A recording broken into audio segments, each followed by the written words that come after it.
Olá, seja muito bem-vindo, seja muito bem-vinda ao Silvio Responde. E hoje a gente vai falar de um tema que você sabe que eu gosto muito. Vamos falar sobre quadrinhos e vamos falar sobre um personagem especificamente que tem mais de 80 anos. Então, já é um personagem tradicional, já é um personagem que tem uma importância muito grande no imaginário social e também na história das histórias em quadrinhos. Estou falando aqui do Capitão América. Vamos falar sobre o Capitão América, porque sempre me perguntam o que eu acho do Capitão América, por que eu gosto do Capitão América, eu já vou falar sobre isso. E antes de começar, eu vou fazer aqueles pedidos que eu sempre faço para você que me acompanha, que assiste o canal, que assiste o vídeo, que está chegando aqui agora. Pedir para você se inscrever no canal, dar o seu like, comentar. É importante, eu quero saber o que você pensa, eu quero saber o que você acha, eu quero saber também o que você leu, o que você está com vontade de ler. E para compartilhar o vídeo, para que todo mundo possa entrar nessa conversa junto com a gente.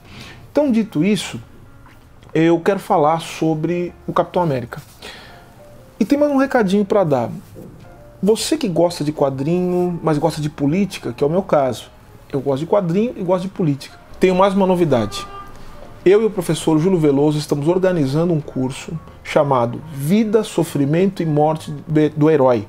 Quadrinhos, Economia e Política no Breve Século XX. É um curso que vai falar sobre como as histórias em quadrinho revelaram os grandes conflitos, as grandes questões do século XX e como também as histórias em quadrinhos foram muito influentes dentro da política no século XX. Então é um curso para quem gosta de quadrinhos, mas é um curso também para quem gosta de política, é um curso para quem gosta de quadrinhos e quer aprender um pouco mais sobre política, mas é um curso para quem gosta de política e aprender um pouco mais sobre quadrinhos, né, que é essa manifestação tão importante da cultura popular e que teve origem justamente no século XX. Então, quadrinhos e política são questões fundamentais do nosso tempo e eu convido você para se inscrever no curso. Eu vou deixar todas as informações na descrição do vídeo para que você possa nos acompanhar. Vamos falar então do Capitão América, esse herói tão controverso e tão importante. Capitão América. Capitão América é um personagem criado em 1940, então em plena Segunda Guerra Mundial.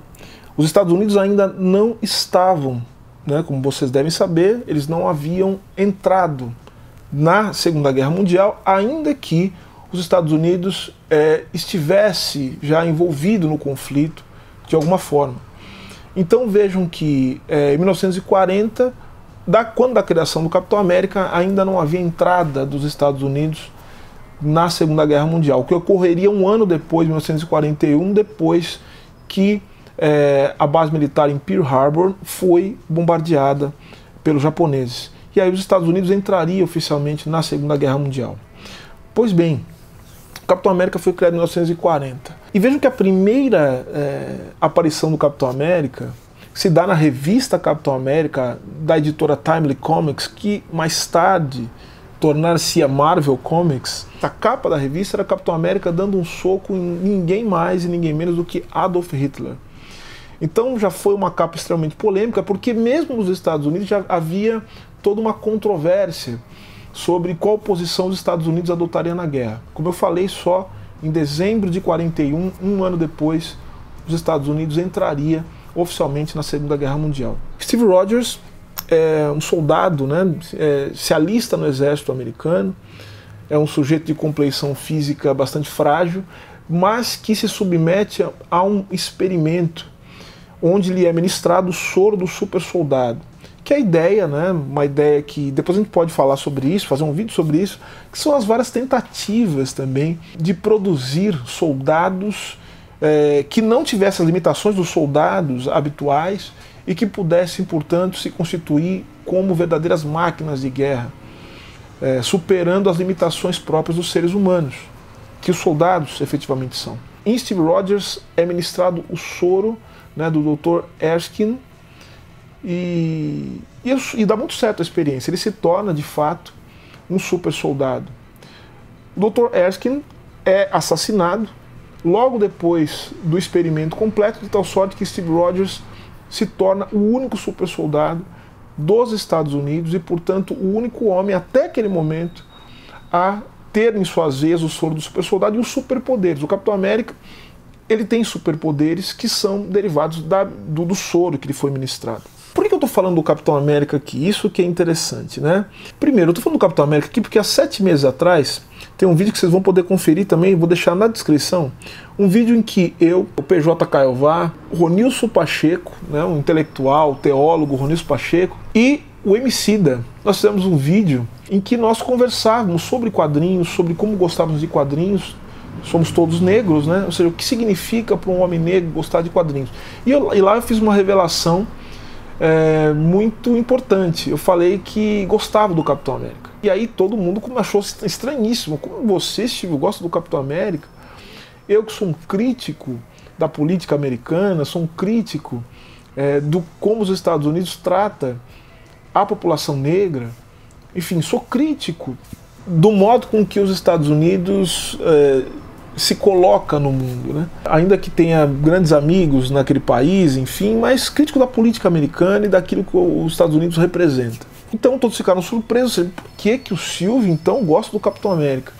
Eu tenho 2 respostas para dar a respeito disso. A primeira resposta é uma resposta muito simples, que é o fato da minha ligação emocional com os quadrinhos e com o personagem, desde os anos 80, ainda quando as histórias do Capitão América eram publicadas pela Editora Abril, naquele formatinho, né, aquelas revistas menorzinhas, e eu li o Capitão América, e eu me lembro de ter lido uma história que me impactou muito, numa revista do Capitão América, nos anos 80, que era a história dos 4 Capitães América, né, e pela primeira vez eu soube que o Capitão América, o manto do Capitão América tinha sido utilizado por mais de um homem além de Steve Rogers. Essa é a primeira explicação. Mas tem uma explicação que eu acho que é uma explicação política, que acho que essa nos interessa um pouco mais, para a gente saber um pouco mais sobre a complexidade, não só dos personagens, mas entender um pouco também a complexidade dos quadrinhos enquanto arte, que é.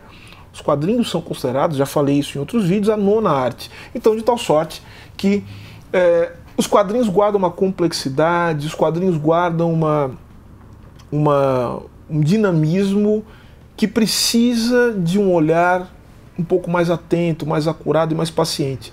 Então é nisso que eu te convido a falar um pouco sobre o Capitão América. Para falar do Capitão América, a gente tem que entender o que significa o homem Steve Rogers, né, que é o personagem. É um homem branco, louro, de olhos azuis. E eu faço a seguinte leitura. O Capitão América, ele é o símbolo daquilo que os Estados Unidos nunca poderá ser e não será. Ele é um ideal. E essa contradição entre o ideal do Capitão América, o ideal do que seria o homem americano, o ser humano criado e forjado pelos Estados Unidos, está ali colocado de uma maneira bastante contraditória em relação a tudo aquilo que os Estados Unidos representam. Agora, falando um pouco mais da história do Capitão América, só para que vocês saibam, o Capitão América foi criado por dois grandes artistas, né?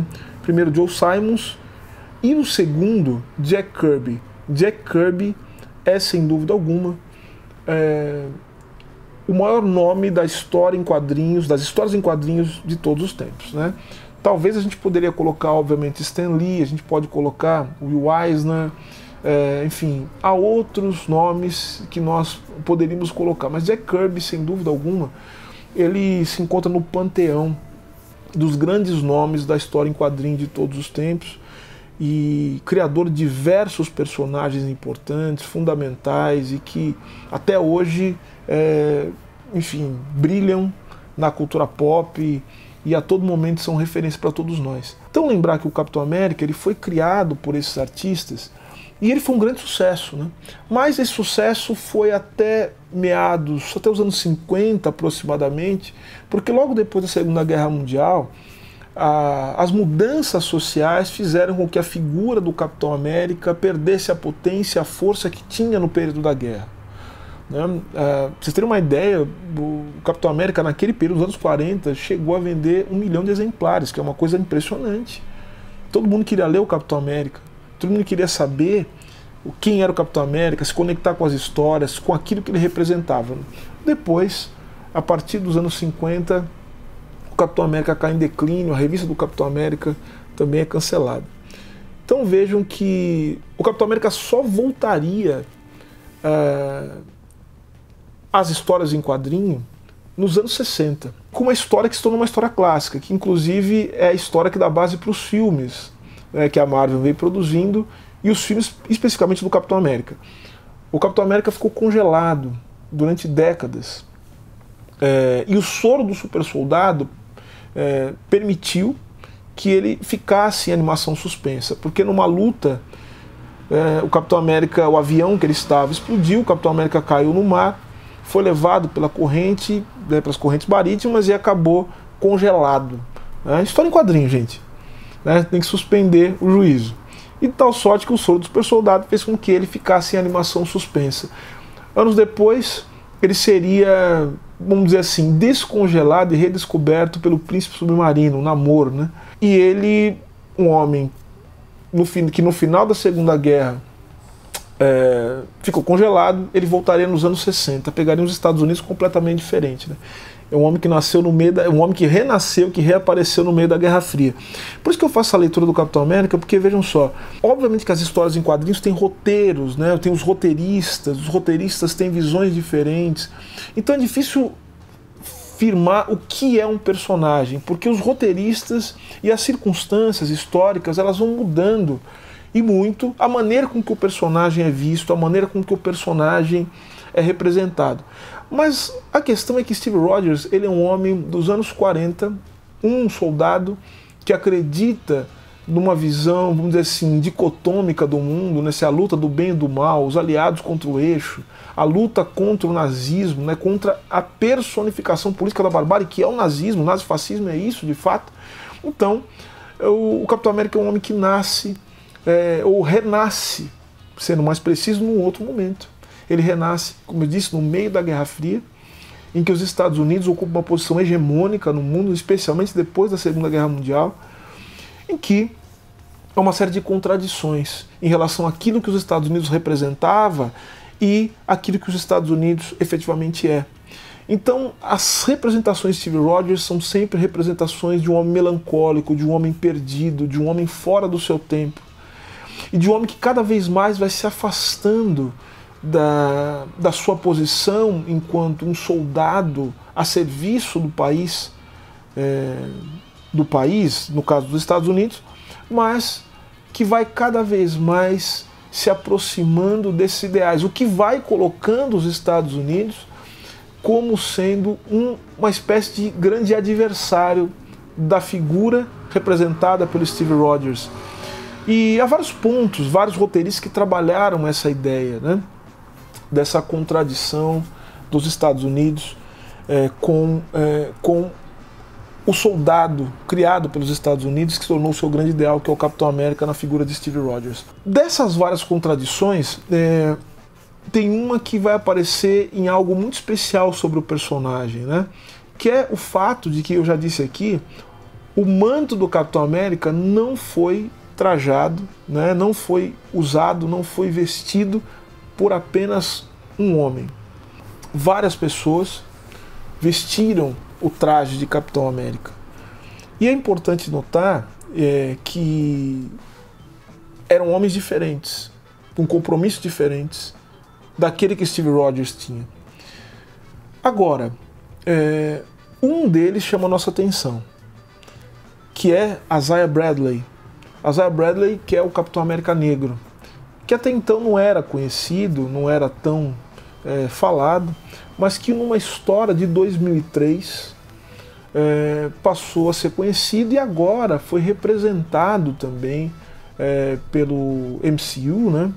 Marvel Cinematic Universe, especialmente na série Falcão e Soldado Invernal, sobre a qual eu tive um papo muito interessante com o meu parceiro, meu amigo PH Santos. Vocês podem conferir o vídeo do PH Santos no canal dele, eu vou deixar também o link na descrição. Nós conversamos sobre Falcão e Soldado Invernal. Isaiah Bradley foi o primeiro homem a usar o manto do Capitão América depois de Steve Rogers. Foi o primeiro homem negro, mas não seria o único, porque nós sabemos que o Falcão, Sam Wilson, também utilizou e utiliza o manto do Capitão América, é o novo Capitão América. Pois bem, a história de Isaiah Bradley é uma história interessante, porque Isaiah Bradley ele foi um soldado americano que fez parte de um experimento promovido pelo governo dos Estados Unidos logo após o desaparecimento do Capitão América, do Steve Rogers, em que se tentou reproduzir o soro do super soldado Dr. Erskine, mas sem grande sucesso. Ou seja, foram vários homens foram utilizados como cobaia, homens negros, 300 homens negros utilizados como cobaia. Muitos deles morreram no processo e outros morreram em missões perigosíssimas, missões em que eles mandavam os negros, né? Vejam, essa história de Isaiah Bradley, que foi o único sobrevivente, tá? É importante dizer, ele foi o único sobrevivente de todos que se submeteram a esse experimento e que também foram lutar na guerra pelos Estados Unidos. Isaiah Bradley foi o único sobrevivente. Inclusive, Isaiah Bradley fez uma missão para o governo dos Estados Unidos, mas com receio de que essa história viesse à tona, Isaiah Bradley foi preso e foi dado como morto, inclusive pela sua família. Isaiah Bradley foi depois perdoado e foi libertado, muito por conta da insistência da sua esposa, cujo nome é bastante significativo, Faith, fé.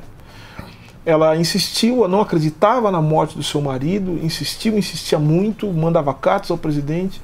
Então, o presidente Dwight Eisenhower teria perdoado, né, segundo o cânone das histórias em quadrinhos, e libertado Isaiah Bradley. A história ficou pouquíssimo conhecida. E essa história é interessante porque nos quadrinhos, algumas das grandes personalidades negras à época, isso eu falo dos anos 60, 70, né, foram visitar o Isaiah Bradley, o conheceram, né, ele que ficou com problemas psicológicos muito sérios, né, depois de tudo que ele passou na prisão, enfim, o resultado dos experimentos a que ele foi submetido. Mas ele teria sido visitado, olha que interessante, figuras como Nelson Mandela, Angela Davis e tantos outros teriam visitado Isaiah Bradley e o tem como um grande herói dos Estados Unidos, um grande herói americano, um grande herói da comunidade negra americana. Criou-se nos quadrinhos todo um ambiente em que Isaiah Bradley se tornou um ídolo, um líder importante da comunidade negra, não só dos Estados Unidos, como eu falei, mas do mundo todo, vide Nelson Mandela, né? Segundo a ficção, teria também se inspirado e visitado e conhecido esse combatente, esse soldado. Duas histórias reais, né? Vendo como os quadrinhos são importantes, inspiraram a figura de Isaiah Bradley. A primeira história é a história do estudo de Tuskegee, né? Tuskegee é uma cidade no Alabama, em que entre 1932 e 1972 cerca de 600 homens negros foram submetidos a um experimento em que eles seriam observados, né, porque cerca de 399 deles eram portadores de sífilis. Só que qual é a questão? Eles não estavam sabendo que fariam parte de um experimento para observar a evolução da doença e eles não receberam tratamento adequado para a doença. Eles não foram informados e também não foram tratados, porque o que se iria observar era quais os efeitos da sífilis nesses homens. Eu não preciso dizer que isso foi uma tragédia muito grande e não teria sido descoberta se um dos cientistas que participou do projeto não tivesse denunciado isso. Esse caso se tornou um dos marcos daquilo que veio a se chamar, né, de bioética, em que vários limites foram sendo impostos cada vez mais para que esse tipo de experimento fosse feito. Então, o caso de Tuskegee tornou-se um clássico. E a outra inspiração é para a equipe, né, do qual fez parte Isaiah Bradley, de homens negros, que é a equipe dos Red Tails, né, que eram aviadores mesmo, aviadores negros que participaram e que lutaram na Segunda Guerra Mundial, mas obviamente com equipamento que não era um equipamento mais sofisticado, mas eram grandes pilotos. E vejam que eram pilotos tão importantes que muitas vezes eles eram requisitados, mas pouco falados também. Então vejam que a história de apagamento, de ocultação de Isaiah Bradley é também a história daquilo que os Estados Unidos, e que no Brasil se faz, em que outros lugares se faz, em relação aos negros, e especialmente as pessoas negras que têm trabalhos importantes. Porque dentro de uma lógica racista é necessário fazer com que determinados símbolos e a importância de pessoas negras, símbolos que remetem aos negros, e a importância dos seus feitos, não quebre, portanto, o pacto em torno da subalternidade racial. Então vejam que na série, e vejam que é uma minissérie, na verdade, em que o Isaiah Bradley aparece, que é uma minissérie chamada Verdade, Truth, vermelho, branco e preto. E é justamente esse é o ponto em que a questão do racismo ela se choca com a questão nacional, com a questão dos Estados Unidos. Então vejo que nessa história em quadrinhos nós temos, e no Capitão América em geral, nós temos essa grande contradição, essa grande dicotomia, esse grande conflito entre o ser negro e o ser americano, que é o dilema da dupla consciência. O dilema da dupla consciência que foi retratado por um dos mais importantes intelectuais negros de todos os tempos, o maior intelectual dos Estados Unidos, que é W.E.B. Du Bois, no seu livro Almas da Gente Negra. Livro que inclusive saiu em português pela editora Veneta, numa tradução belíssima, e eu tive a honra de escrever o prefácio desse livro, Almas da Gente Negra. Esse livro é um clássico porque esse livro ele vai demonstrar o seguinte: ser negro não é uma questão relacionada apenas à cor da pele, mas é uma questão de constituição da alma, ou seja, de constituição da sua subjetividade, dos seus sentimentos, da sua forma de ver o mundo. Então um negro, no contexto em que ele coloca, no contexto dos Estados Unidos, é um negro cindido, viver em dupla consciência, ou seja, de um lado ser negro, de outro ser um nacional, de ser um americano, no caso deles especificamente. Então, o ser negro, a trajetória de um homem negro, de uma mulher negra, é sempre tentando se reunificar, tentando lidar com essa contradição, tentando lidar com a cisão que o processo histórico e político que o racismo engendra fez em cada homem, em cada mulher negra. Notem que o Capitão América, à medida que ele vai se colocando como um herói que representa um ideal que não tem necessariamente um correspondente no mundo histórico, no contexto histórico, no mundo concreto, o Capitão América se torna um personagem que pode servir também como uma forma de pensar esta condição nacional, racial, nacional, identidade, em nível mundial, em nível global. Por isso que as histórias deles são importantes e dizem muito a respeito do nosso processo específico, que é o processo de cisão, ou seja, nós, homens e mulheres negros do Brasil, também vivemos sobre a lógica da dupla consciência. Bom, gente, esse foi o Silvio Responde hoje. Eu falei bastante sobre o Capitão América, falei sobre Isaiah Bradley, falei sobre Steve Rogers, o que ele representa. Acho que várias histórias em quadrinho nos últimos tempos têm retratado, têm colocado essa questão. Eu acho que o arco de Ed Brubaker e recentemente as histórias que foram roteirizadas por Ta-Nehisi Coates, Ta-Nehisi Coates, que é conhecido como sendo, primeiro, um escritor negro importante nos Estados Unidos e que foi responsável também por uma das melhores fases do Pantera Negra, Ta-Nehisi Coates, e que retoma essa questão do Capitão América, no caso de Steve Rogers, como sendo um ideal, como sendo um ideal, como algo que não está lá, que se vê, mas não está lá. Então, acho que eu respondi para você, ficou com dúvida sobre o que eu achava do Capitão América, desse octogenário e que tem um papel tão importante na produção do imaginário popular, né, da cultura pop, da arte, que os quadrinhos representam. Quero mais uma vez reforçar o convite para que você faça o curso sobre quadrinhos e política que eu e o professor Júlio Veloso estamos organizando. Eu vou deixar, mais uma vez, repito, vou deixar na descrição do vídeo todas as informações que você precisa para fazer o curso junto com a gente, estar conosco. Quero recomendar também, para quem quer ter uma visão mais ampla sobre o Capitão América, tem um vídeo muito legal do Érico Borgo, que eu também vou deixar na descrição, em que ele fala sobre os 80 anos do Capitão América. É um vídeo bastante interessante, porque ele vai contando toda a história do personagem nesses 80 anos da sua existência. Então, me despeço agradecendo a você que ficou aqui até agora. Foi um prazer conversar sobre esse tema. Não se esqueça de se inscrever no canal, curtir, comentar, compartilhar o vídeo. Vejo você no próximo Silvio Responde. Muito obrigado, gente. Até mais.